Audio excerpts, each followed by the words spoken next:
ತುಂಬ ರುಚಿಯಾಗಿ ಕುಕ್ಕರ್ನಲ್ಲಿ ಹೇಗೆ ಬಿರಿಯಾನಿ ಮಾಡ್ಕೊಳ್ಬೋದು ಅಂತೇಳಿ ನಾನು ಇವತ್ತಿನ ವೀಡಿಯೋದಲ್ಲಿ ತಿಳಿಸ್ಕೊಡ್ತಾ ಇದ್ದೀನಿ. ನಾನಿವತ್ತು ನಿಮಗೆ ಚಿಕನ್ ಬಿರಿಯಾನಿನ ಹೇಗೆ ತುಂಬ ಟೇಸ್ಟಿಯಾಗಿ, ಅದು ಭಾಳ ಕಮ್ಮಿ ಇಂಗ್ರೀಡಿಯೆಂಟ್ಸ್ನ ಉಪಯೋಗಿಸ್ಕೊಂಡು, ಮತ್ತು ನಾನು ನಿಮಗೆ ಡಿಫ್ರೆಂಟ್ ಮೆಥಡಲ್ಲಿ ತಿಳಿಸ್ಕೊಡ್ತಾ ಇದ್ದೀನಿ. ಈ ರೀತಿ ಮಾಡಿಕೊಂಡ್ರೆ ನಿಮಗೆ ತುಂಬ ರುಚಿಯಾಗಿರುತ್ತೆ, ಮತ್ತು ನೀವೇನು ಹೋಟೆಲ್ನಲ್ಲಿ ತಿಂದಾಗ ಯಾವ ರೀತಿಯಾಗಿ ಟೇಸ್ಟ್ ಇರುತ್ತೆ ಅದೇ ರೀತಿಯಾಗಿ ಟೇಸ್ಟ್ ನಾನು ನಿಮಗೆ ಮನೆಯಲ್ಲಿ ಹೇಗೆ ಮಾಡ್ಕೊಳ್ಬೋದು ಅಂತೇಳಿ ತಿಳಿಸ್ಕೊಡ್ತಾ ಇದ್ದೀನಿ.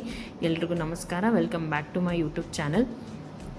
ಇವತ್ತು ನಾನು ನಿಮಗೆ 1 kg ಚಿಕನ್ನ ಮನೆಯಲ್ಲಿ ಹೇಗೆ ಬಿರಿಯಾನಿ ಮಾಡಿಕೊಂಡು ನೀವು ತಿನ್ಬೋದು ಅಂತೇಳಿ ಇವತ್ತಿನ ವೀಡಿಯೋದಲ್ಲಿ ನಾನು ನಿಮಗೆ ಕಂಪ್ಲೀಟಾಗಿ ತಿಳಿಸ್ಕೊಡ್ತಾ ಇದ್ದೀನಿ. ಮೊದಲಿಗೆ ನಾವಿಲ್ಲಿ ಒಂದು ಮಸಾಲೆ ರುಬ್ಕೊಳ್ಬೇಕಾಗುತ್ತೆ. ಅದಕ್ಕೆ ನಾನಿಲ್ಲಿ ಸ್ವಲ್ಪ ಕೊತ್ತಂಬರಿ ಸೊಪ್ಪು ತೊಗೊಂಡಿದ್ದೀನಿ, ಹಾಗೆ ಇಲ್ಲಿ ಶುಂಠಿ ಬೆಳ್ಳುಳ್ಳಿನ ತೊಗೊಂಡಿದ್ದೀನಿ. ನಾನಿಲ್ಲಿ ಶುಂಠಿಯನ್ನು ಚೆನ್ನಾಗಿ ತುರಿದಿಟ್ಕೊಂಡಿದ್ದೀನಿ.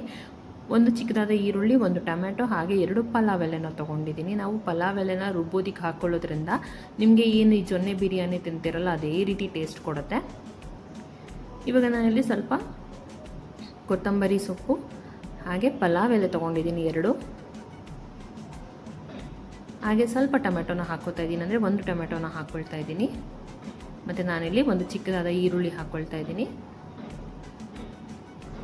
ಮತ್ತು ಒಂದು ದಪ್ಪದಾದ ಬೆಳ್ಳುಳ್ಳಿನ ನಾನು ಬಿಡಿಸಿಟ್ಕೊಂಡಿದ್ದೆ ಅದನ್ನು ಹಾಕ್ಕೊತಾ ಇದ್ದೀನಿ. ಹಾಗೆ ತುರಿದಿಟ್ಕೊಂಡಿರುವಂಥ ಶುಂಠಿನ ಹಾಕ್ಕೊತಾ ಇದ್ದೀನಿ. ಇದಕ್ಕೆ ನಾವು ಶುಂಠಿ ಬೆಳ್ಳುಳ್ಳಿನ ಜಾಸ್ತಿ ಹಾಕ್ಕೊಳ್ಳೋದ್ರಿಂದ ರುಚಿ ತುಂಬ ಚೆನ್ನಾಗಿರುತ್ತೆ. ಹಾಗೆ ಪಲಾವ್ ಎಲೆನ ಈ ರೀತಿ ಹಾಕ್ಕೊಳ್ಳೋದ್ರಿಂದ ನಮಗೆ ಸೇಮ್ ಜೊನ್ನೆ ಬಿರಿಯಾನಿ ಟೇಸ್ಟೇ ಬರುತ್ತೆ. ಇವಾಗ ಇದನ್ನೆಲ್ಲ ನಾವು ರುಬ್ಕೊಳ್ಬೇಕಾಗುತ್ತೆ. ಇವಾಗ ಇದು ಮಸಾಲೆ ರೆಡಿ ಆಗಿದೆ. ಬನ್ನಿ ಇವಾಗ ನಾವು ಇದನ್ನು ಯಾವ ರೀತಿ ಮಾಡ್ಕೊಳ್ಬೇಕು ಅಂತೇಳಿ ತಿಳಿಸ್ಕೊಡ್ತಾ ಇದ್ದೀನಿ. ಮೊದಲು ಒಂದು ಮಿಕ್ಸಿಂಗ್ ಬೌಲ್ನ ತೊಗೊಂಡು ನಾವು ನೀಟಾಗಿ ತೊಳೆದಿಟ್ಕೊಂಡಿರುವಂಥ ಚಿಕನ್ನ ಹಾಕ್ಕೋಬೇಕಾಗತ್ತೆ. ಇದನ್ನೆಲ್ಲ ಚೆನ್ನಾಗಿ ತೊಳೆದಿಟ್ಕೊಂಡು ನೀರನ್ನೆಲ್ಲ ಚೆನ್ನಾಗಿ ಡ್ರೈನ್ ಮಾಡಿಕೊಂಡು ನಂತರ ನಾವು ಈ ರೀತಿ ಹಾಕ್ಕೋಬೇಕಾಗತ್ತೆ. ನೀರೆಲ್ಲ ಚೆನ್ನಾಗಿ ಸ್ಟ್ರೈನ್ ಆದ ತಕ್ಷಣ ನಾವು ಇದನ್ನು ಹಾಕ್ಕೊಂಡು ಇದಕ್ಕೆ ನಾನಲ್ಲಿ ಅರ್ಧ ಚಮಚದಷ್ಟು ಅರಿಶಿಣದ ಪುಡಿ ಹಾಕ್ಕೊಳ್ತಾ ಇದ್ದೀನಿ.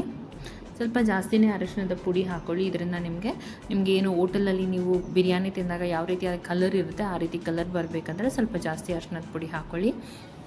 ಹಾಗೆ ನಾನಿಲ್ಲಿ 1 ಚಮಚದ ಇಲ್ಲಿ ರೆಡ್ ಚಿಲ್ಲಿ ಪೌಡರ್ನ ಯೂಸ್ ಮಾಡ್ತಾಯಿದ್ದೀನಿ. ನಾನಿಲ್ಲಿ MTR ರೆಡ್ ಚಿಲ್ಲಿ ಪೌಡರ್ನ ಯೂಸ್ ಮಾಡ್ತಾಯಿದ್ದೀನಿ.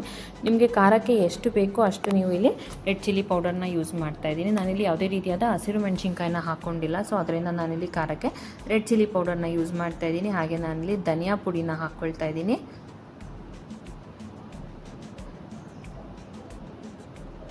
ನಂತರ ನಾನಿಲ್ಲಿ ಸ್ವಲ್ಪ ಗರಂ ಮಸಾಲ ಪೌಡರ್ನ ಯೂಸ್ ಮಾಡ್ತಾಯಿದ್ದೀನಿ. ನಾನಿಲ್ಲಿ ರೆಡ್ ಚಿಲ್ಲಿ ಪೌಡರ್, ಧನಿಯಾ ಪುಡಿ, ಗರಂ ಮಸಾಲ, ಹಾಗೆ ನಾನಿಲ್ಲಿ ಸ್ವಲ್ಪ ಕಸೂರಿ ಮೇಥಿನ ಹಾಕ್ಕೊಳ್ತಾ ಇದ್ದೀನಿ. ಕಸೂರಿ ಮೇಥಿ ಹಾಕೋದ್ರಿಂದನೂ ಅಷ್ಟೇ ನಿಮಗೆ ಸೇಮ್ ಹೋಟೆಲ್ ರೀತಿ ಟೇಸ್ಟನ್ನು ಕೊಡುತ್ತೆ ಮತ್ತು ತುಂಬ ಚೆನ್ನಾಗಿರುತ್ತೆ. ಸೊ ಇದನ್ನೆಲ್ಲ ಹಾಕ್ಕೋಬೇಕು ನಾವು. ನಂತರ ನಾನಿಲ್ಲಿ ರುಬ್ಬಿಟ್ಕೊಂಡಿದ್ದೀವಲ್ಲ ಮಸಾಲೆ, ಅದನ್ನು ಕೂಡ ನಾವಿಲ್ಲಿ ಚಿಕನ್ಗೆ ಆ್ಯಡ್ ಮಾಡ್ಕೋಬೇಕಾಗತ್ತೆ. ಒಂದು ಸಲ ನಾನು ತೋರಿಸ್ತಾ ಇರೋ ಸ್ಟೆಪ್ಪಿಂದ ಮಾಡ್ಕೊಳ್ಳಿ, ನಿಮಗೆ ತುಂಬ ರುಚಿಯಾಗಿರುತ್ತೆ. ನೀವು ಒಂದು ಸಲ ಇದನ್ನು ಕಲ್ತ್ಕೊಂಡ್ರೆ ಸಾಕು. ನೀವು ಇದನ್ನು ಮಟನ್ ಬಿರಿಯಾನಿನೂ ಮಾಡ್ಕೋಬೋದು ಮತ್ತು ನೀವು ವೆಜಿಟೇಬಲ್ಸಲ್ಲೂ ಈ ರೀತಿ ಮಾಡ್ಕೊಳ್ಬೋದು, ಅಷ್ಟು ರುಚಿಯಾಗಿರುತ್ತೆ. ಒಂದು ಸಲ ಈ ಮೆಥಡ್ನ ನೀವು ತಿಳ್ಕೊಳ್ಳಿ. ಸೊ ಇವಾಗ ಒಂದು ಸಲ ನೀಟಾಗಿ ಮಿಕ್ಸ್ ಮಾಡ್ಕೊಳ್ಳಿ ಎಲ್ಲದನ್ನು. ಮಸಾಲೆ ಎಲ್ಲದಕ್ಕೂ ನೀಟಾಗಿ ಅಂಟ್ಕೋಬೇಕು, ಅಲ್ಲಿ ತನಕ ನಾವು ನೀಟಾಗಿ ಮಿಕ್ಸ್ ಮಾಡ್ಕೋಬೇಕಾಗತ್ತೆ. ಇದನ್ನು ಯಾವ ರೀತಿ ಮಾಡ್ಕೋಬೇಕು ಅಂತೇಳಿ ನಾನು ನಿಮಗೆ ನೀಟಾಗಿ ತಿಳಿಸ್ಕೊಟ್ಟಿದ್ದೀನಿ ಸ್ಟೆಪ್ ಬೈ ಸ್ಟೆಪ್. ವಿಡಿಯೋನ ಕೊನೆ ತನಕ ನೋಡಿ, ಎಲ್ಲೂ ಸ್ಕಿಪ್ ಮಾಡಬೇಡಿ.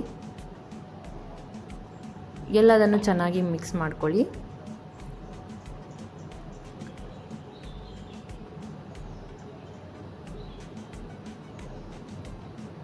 ಸೊ ಎಲ್ಲ ಚೆನ್ನಾಗಿ ಮಿಕ್ಸ್ ಆದಮೇಲೆ ನಾನಿಲ್ಲಿ ರುಚಿಗೆ ತಕ್ಕಷ್ಟು ಉಪ್ಪನ್ನು ಹಾಕ್ಕೊಳ್ತಾ ಇದ್ದೀನಿ. ನಾನಿಲ್ಲಿ ಚಿಕನ್ಗೆ ಎಷ್ಟು ಉಪ್ಪು ಅವಶ್ಯಕತೆ ಇದೆ ಅಷ್ಟು ಉಪ್ಪನ್ನು ನಾನಿಲ್ಲಿ ಆ್ಯಡ್ ಮಾಡ್ಕೊಳ್ತಾ ಇದ್ದೀನಿ.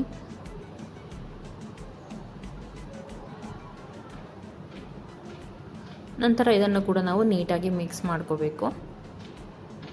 ನಾನಿಲ್ಲಿ ಅರಿಶಿಣದ ಪುಡಿ, red chilli powder, garam masala, ಧನಿಯಾ ಪುಡಿ, ಹಾಗೆ ರುಬ್ಬಿಟ್ಕೊಂಡಿರುವಂಥ ಮಸಾಲೆ, ನಂತರ ನಾನಿಲ್ಲಿ ರುಚಿಗೆ ತಕ್ಕಷ್ಟು ಉಪ್ಪು, ಇದಿಷ್ಟನ್ನು ಹಾಕ್ಕೊಂಡು ನಾವು ಚಿಕನ್ನ ಮ್ಯಾರಿನೇಟ್ ಮಾಡ್ಕೋಬೇಕು. ಇದನ್ನು ಚೆನ್ನಾಗಿ ಮಿಕ್ಸ್ ಮಾಡಿಕೊಂಡು ನಾವು ಇದನ್ನು 1/4 ಗಂಟೆಗಳ ಕಾಲ ನಾವು ಮ್ಯಾರಿನೇಟ್ ಮಾಡ್ಕೋಬೇಕಾಗತ್ತೆ. ಇದರಿಂದ ಚಿಕನ್ ಚೆನ್ನಾಗಿ ಮಸಾಲೆನೆಲ್ಲ ಅಬ್ಸರ್ವ್ ಮಾಡ್ಕೊಂಡಿರುತ್ತೆ. ಆವಾಗ ನಾವು ಬಿರಿಯಾನಿ ತಿನ್ನಬೇಕಾದ್ರೆ ಅದು ನಮಗೆ ತುಂಬ ಒಳ್ಳೆ ಟೇಸ್ಟ್ ಕೊಡುತ್ತೆ. ಯೂಶ್ವಲಿ ನಾವು ಬಿರಿಯಾನಿ ಮಾಡ್ಕೊಂಡಾಗ ಅಥವಾ ಪಲಾವ್ ಮಾಡ್ಕೊಂಡಾಗ ಅದು ಮಸಾಲೆನ ಅಬ್ಸರ್ವ್ ಮಾಡ್ಕೊಂಡಿರಲ್ಲ, ಅದರಿಂದ ಅದು ನಮಗೆ ಜಾಸ್ತಿ ಟೇಸ್ಟ್ ಇರಲ್ಲ. ಬಟ್ ಈ ಮೆಥಡ್ನ ನೀವು ಫಾಲೋ ಮಾಡಿದ್ರೆ, ಈ ಸ್ಟೆಪ್ನ ಫಾಲೋ ಮಾಡಿದ್ರೆ ಚೆನ್ನಾಗಿ ಮಸಾಲೆನ ಅಬ್ಸರ್ವ್ ಮಾಡ್ಕೊಂಡಿರುತ್ತೆ ಮತ್ತು ತುಂಬ ರುಚಿಯಾಗಿರುತ್ತೆ.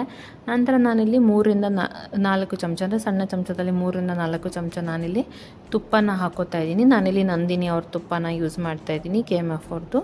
ನೀವು ಬೇಕಿದ್ದರೆ ಮನೆಯಲ್ಲಿ ಯಾವ ರೆಗ್ಯುಲರಾಗಿ ತುಪ್ಪ ಯೂಸ್ ಮಾಡ್ತೀರ ಅದನ್ನು ಯೂಸ್ ಮಾಡ್ಬೋದು. ನಂತರ ನಾನಿಲ್ಲಿ ಸ್ವಲ್ಪ ಎಣ್ಣೆ ಕೂಡ ಹಾಕ್ಕೊಳ್ತಾ ಇದ್ದೀನಿ. ನಾನಿಲ್ಲಿ ದಾರಾ ಅವ್ರದ್ದು ಸನ್ಫ್ಲವರ್ ಆಯಿಲ್ನ ಯೂಸ್ ಮಾಡ್ತಾಯಿದ್ದೀನಿ.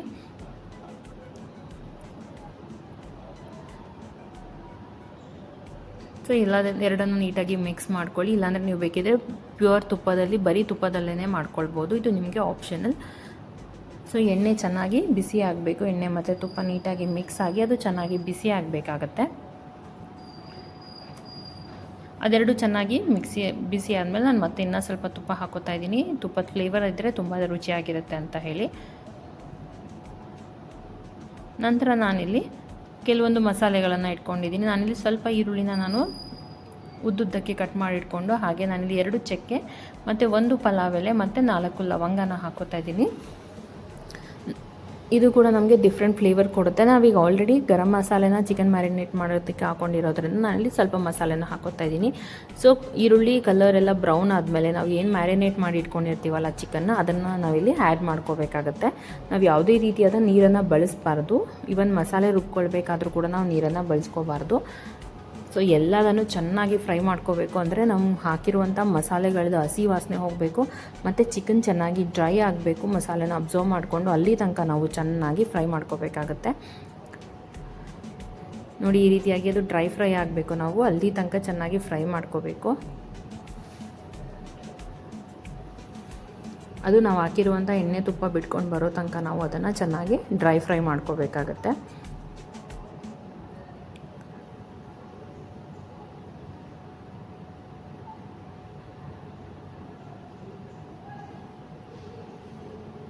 ಸೊ ಇವಾಗ ಇದು ಆಲ್ಮೋಸ್ಟ್ ಚೆನ್ನಾಗಿ ಫ್ರೈ ಆಗ್ತದೆ. ಇದನ್ನು ನೀಟಾಗಿ ಮಿಕ್ಸ್ ಮಾಡಿಕೊಂಡು ಚೆನ್ನಾಗಿ ಫ್ರೈ ಮಾಡ್ಕೋಬೇಕಾಗತ್ತೆ. ಅದು ಚೆನ್ನಾಗಿ ಡ್ರೈ ಆಗಬೇಕು ಮತ್ತು ಎಣ್ಣೆ ಬಿಟ್ಕೊಂಡು ಬರಬೇಕು. ಅದು ಚೆನ್ನಾಗಿ ಡ್ರೈ ಆದ ತಕ್ಷಣ ನಾವು ಏನು ಮಿಕ್ಸಿನಲ್ಲಿ ರುಬ್ಬಿಟ್ಕೊಂಡಿರುವಂಥ ಮಸಾಲೆ ನೀರು ಇರುತ್ತಲ್ಲ, ಅದನ್ನು ನಾವಿಲ್ಲಿ ಆ್ಯಡ್ ಮಾಡ್ಕೋಬೇಕು. ನಾನಿಲ್ಲಿ 1 ಗ್ಲಾಸ್ ಅಕ್ಕಿಗೆ 2 ಗ್ಲಾಸ್ ಲೋಟದಷ್ಟು ನೀರನ್ನು ಯೂಸ್ ಮಾಡ್ತಾಯಿದ್ದೀನಿ. ನೀವು ಅಷ್ಟೇ, ನೀವು ಯಾವುದು ಅಕ್ಕಿ ಯೂಸ್ ಮಾಡ್ತಾ ಇರ್ತೀರಾ ಅದಕ್ಕೆ ನೀರಿನ ಅವಶ್ಯಕತೆ ಎಷ್ಟಿದೆ ಅಷ್ಟು ನೀರನ್ನು ನೀವಿಲ್ಲಿ ಆ್ಯಡ್ ಮಾಡ್ಕೋಬೇಕಾಗತ್ತೆ. ಸೊ ನಿಮಗೆ ಸ್ವಲ್ಪ ಉದುರಾಗಿ ಬೇಕಿದೆ ಅಂದರೆ ನೀವು ಆದಷ್ಟು ಸ್ವಲ್ಪ ಕಮ್ಮಿ ನೀರನ್ನು ಬಳಸಬೇಕಾಗತ್ತೆ. ಸೊ ನಂತರ ನಾವು ಇದನ್ನು ಕುದಿಯೋದಕ್ಕೆ ಬಿಡಬೇಕು. ನಾನಿಲ್ಲಿ ಇವಾಗ ಮತ್ತೆ ಸ್ವಲ್ಪ ರುಚಿಗೆ ತಕ್ಕಷ್ಟು ಉಪ್ಪನ್ನು ಹಾಕೋತಾ ಇದ್ದೀನಿ. ನನಗೆ ಆಲ್ರೆಡಿ ಮ್ಯಾರಿನೇಟ್ ಮಾಡೋದಕ್ಕೆ ಹಾಕ್ಕೊಂಡಿದ್ದೆ. ನಾನಿವಾಗ ಬಿರಿಯಾನಿಗೆ ಎಷ್ಟು ಬೇಕೋ ಅಷ್ಟು ಉಪ್ಪನ್ನು ಹಾಕ್ಕೊಳ್ತಾ ಇದ್ದೀನಿ. ಇವಾಗ ಇದು ಚೆನ್ನಾಗಿ ಕುದಿಯೋದಕ್ಕೆ ಶುರುವಾಗಬೇಕು. ಮತ್ತು ಎಲ್ಲದನ್ನು ನೀಟಾಗಿ ಒಂದ್ಸಲ ಮಿಕ್ಸ್ ಮಾಡ್ಕೊಳ್ಳಿ. ನಾನು ತೋರಿಸ್ತಾ ಇರೋ ಮೆಥಡಲ್ಲಿ ಒಂದ್ಸಲ ಮಾಡಿ, ನಿಮಗೆ ತುಂಬ ರುಚಿಯಾಗಿರುತ್ತೆ ಮತ್ತು ನೀವು ಪದೇ ಪದೇ ಇದೇ ಮೆಥಡಲ್ಲಿ ಮಾಡ್ಕೊಳ್ತೀರಾ. ಇವಾಗ ನಾನು ತೊಳೆದಿಟ್ಕೊಂಡಿರುವಂಥ ಅಕ್ಕಿನ ಆ್ಯಡ್ ಮಾಡ್ಕೋತಾ ಇದ್ದೀನಿ.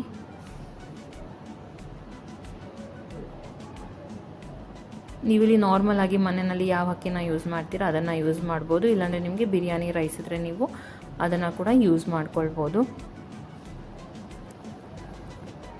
ಸೊ ಎಲ್ಲದನ್ನು ನೀಟಾಗಿ ಮಿಕ್ಸ್ ಮಾಡಿಕೊಂಡು ಅದನ್ನು ಮತ್ತೆ ಇನ್ನೊಂದ್ಸಲ ಕುದಿಯೋದಕ್ಕೆ ಬಿಡಬೇಕು. ಸೊ ಅದು ಚೆನ್ನಾಗಿ ಕುದಿಯೋದಕ್ಕೆ ಶುರುವಾದಮೇಲೆ ಅದು ಸ್ವಲ್ಪ ಅನ್ನ ಆಗೋದಕ್ಕೆ ಶುರುವಾದಾಗ ನಾವು ಲಿಡ್ಡನ್ನು ಕ್ಲೋಸ್ ಮಾಡಿ 2 ವಿಷಲ್ ಬರ್ಸ್ಕೊಳ್ಬೇಕಾಗತ್ತೆ. ಇವಾಗ ಇದು 2 ವಿಷಲ್ ಬಂದಿದೆ ಮತ್ತು ಅದು ತುಂಬ ತಣ್ಣಗಾಗಬೇಕು. ನಾವು ಯಾವುದೇ ಬಿರಿಯಾನಿ ಮಾಡಿದಾಗ ನಾವು ಅದನ್ನು ಲಿಡ್ಡನ್ನು ತೆಗಿಯೋದಕ್ಕಿಂತ ಮುಂಚೆ ಅದು ತುಂಬ ಚೆನ್ನಾಗಿ ಕೂಲ್ ಆದಮೇಲೆ ನಾವು ತೆಗಿಯೋದ್ರಿಂದ ನಮಗೆ ರೈಸ್ ಕೂಡ ಉದುರುದ್ರಾಗಿ ಬರುತ್ತೆ. ನೋಡ್ಬೋದು ಇವಾಗ ಎಷ್ಟು ಉದುರುದ್ರಾಗಿ ಕಲರ್ಫುಲ್ಲಾಗಿ ರೆಡಿಯಾಗಿದೆ ಅಂತೇಳಿ ಬಿರಿಯಾನಿ. ಇದರಲ್ಲಿ ಚಿಕನ್ ಕೂಡ ಚೆನ್ನಾಗಿ ಮ್ಯಾರಿನೇಟ್ ಆಗುತ್ತೆ ಮತ್ತು ತುಂಬ ಟೇಸ್ಟಿಯಾಗಿರುತ್ತೆ. ಇದನ್ನು ಇವಾಗ ನಾವು ಚೆನ್ನಾಗಿ ಮಿಕ್ಸ್ ಮಾಡ್ಕೋಬೇಕು.